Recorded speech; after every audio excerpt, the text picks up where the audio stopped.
নীল পুজো বা নীল ষষ্ঠী হল হিন্দুদের এক লৌকিক উৎসব, যা মূলত শিব দুর্গার বিবাহ বা শিবের বিয়ে নামে পরিচিত। নীল বা নীলকণ্ঠ মহাদেব শিবের অপর নাম। সন্তানের মঙ্গল কামনায় এই ব্রত পালিত হয়। সন্তানের দীর্ঘায়ু কামনা করেন মায়েরা। অনেকে সন্তান লাভের জন্য ষষ্ঠীর ব্রত করেন। রবিবার নীল ষষ্ঠীর দিন অসংখ্য ভক্তের সমাগম দেখা গেল মানবাজারের পায়রাচলির ভগরা শিব মন্দিরে। অসংখ্য ভক্ত এদিন দণ্ডি দিয়ে ওই মন্দির পর্যন্ত আসেন। ভক্তদের মনস্কামনা পূরণ করেন দেবাদিদেব মহাদেব। শুধু মানবাজার নয়, এদিন জেলার সর্বত্র উৎসবের মেজাজে নীলষষ্ঠী পালিত হয়। ঠাকুরদার আমল থেকে আমরা দেখে আসছি, ছোটবেলা থেকে। আমার নিয়ার অ্যাবাউট 62 ইয়ার্স এজ হলো, তো এইভাবে দেখে আসছি।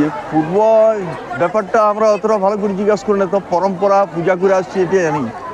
আর বহু পূর্বে আমাদের জ্ঞানের বহু আগে, মানে আমাদের বাপ কাকারা এই বাড়িটা পাকা বাড়ি স্থানীয় ভক্তদের মাধ্যমে তৈরি করেছিল গণেশপুরে। আর তার আগে একটা মাটির বাড়ি ছিল। তো মাটির বাড়ি আগে বছরে এই খড়ফড় দিয়ে ছাইতো, আর দিয়ে আবার ঝড়ে উড়িয়ে নিয়ে যায়, আবার খড়ফড় দিয়ে এইভাবে চলছিল। তো পরবর্তীকালে পাকা বাড়ি এইভাবে করলো, তাতে এখন দিনের পর দিন ভক্ত সমাগম বাড়ছে। হ্যাঁ, আগে এত লোকটা হতো না, হয়তো 2-4 হাজার হতো। আজকে তো আমাদের 10-15 হাজার লোক পেরিয়ে যাবে। আর ওই শিব যে লিঙ্গ, এটা মাটির নিচে, অনেক নিচে, এবং এটা সেই প্রত্নতাত্ত্বিক আমলের।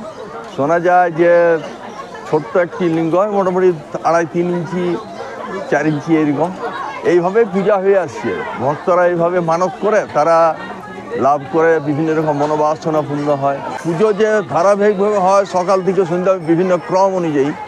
রাত্রেবেলায় হোম যাগযজ্ঞ, সতী পূজা, এবং এই দণ্ডি, ওই যে দণ্ড একটা লম্বা ডাং দিয়ে ওই বাজনা বাজিয়ে বাজিয়ে নিয়ে যাবে ওই গোসাইরা এখানে মানে গোসাইরা এখানে জমিদার, তাদের অধীনে এই মন্দিরটা। তাদের বাড়িতে আরও শিব আছে, সেখানকে নিয়ে যায় সন্ধ্যাবেলায়, আমরা সব নিয়ে যাই। আবার বাদ্য সহকারে, ভক্ত সহকারে সব নৃত্য করতে করতে আবার রাত্রিবেলায় আবার ফিরে আসবে। যে ভোর রাত্রিবেলায় হোম যাগযজ্ঞ পূজা হবে, সকালবেলায় আবার ওই যে ছাগ বলি হয় এখানে। হ্যাঁ, অর্থাৎ 150-200-250 ছাগ বলি হয়। দণ্ডি, এই যে পুকুর থেকে দণ্ডি কেটে আসে মন্দিরে আসে, এটা কি মনস্কামনা? হ্যাঁ, মনস্কামনা। এটা এরা নিজে নিজে মানত করে বিভিন্ন রকম। কেউ শারীরিক আরোগ্য, কেউ সংসারে সুখ শান্তি সমৃদ্ধি কামনায়। আমি একজন ভক্ত, প্রতি বছর এখানে আমি দণ্ডি দিই। এখানে দেখতে পাচ্ছেন সকাল থেকে দণ্ডির লাইন পড়ে গেছে, আর যত বেলা বাড়বে তত প্রচুর ভক্তের সমাগম হবে। এখানে প্রচুর মহিলা পূজা করতে আসেন, মহিলা পুরুষ নির্বিশেষে সবাই পুজো করতে আসেন। এখানে প্রচুর মেলার মতো ভিড় জমে যাবে। আর আজকে কালকে 2 দিন মেলা হবে। আজকে রাতে ছৌ নাচও হয়, প্রতি বছর রাত্রেবেলায় ছৌ নাচ হয়। আর এখানে প্রচুর ভক্ত সমাগম হয়। আগে কম হতো, ছোটোর সময় দেখতাম, এখন কিন্তু প্রচুর বেড়েছে, এবং পূজা পাশাও ভালো হয়। আর দণ্ডির লাইন তো দেখতেই পাচ্ছেন, সকাল থেকে ভোর 3টা থেকে শুরু হয়ে গেছে। দণ্ডি প্রায় 10টা-11টা পর্যন্ত চলবে এইভাবে।